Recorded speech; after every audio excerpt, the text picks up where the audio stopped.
இன்றைய முதல் வாசகம் செப்பானியா நூலிலிருந்து வாசகம். அதிகாரம் 3 வசனம் 14 முதல் 17 முடிய. மகளே சீயோன், மகிழ்ச்சியால் ஆர்ப்பரி. இஸ்ரவேலே, ஆரவாரம் செய். மகளே எருசலேம், உன் முழு உள்ளத்தோடு அகமகிழ்ந்து அக்களி. ஆண்டவர் உன் தண்டனை தீர்ப்பை தள்ளிவிட்டார், உன் பகைவர்களை அப்புறப்படுத்தினார். இஸ்ரவேலின் அரசராகிய ஆண்டவர் உன் நடுவில் இருக்கின்றார்.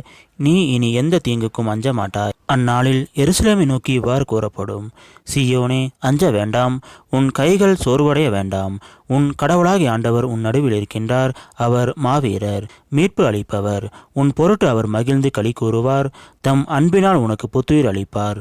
உன்னை குறித்து மகிழ்ந்து ஆடி பாடுவார். இது ஆண்டவர் வழங்கும் அருள்வாக்கு. இறைவா, உமக்கு நன்றி. இன்றைய நற்செய்தி புனித லூக்கா எழுதிய நற்செய்தியிலிருந்து வாசகம். அதிகாரம் 1 வசனம் 39 முதல் 45 முடிய. மரியா புறப்பட்டு யூதேய மலைநாட்டில் உள்ள ஒரு ஊருக்கு விரைந்து சென்றார். அவர் செக்கரியாவின் வீட்டை அடைந்து எலிசபெத்தை வாழ்த்தினார்.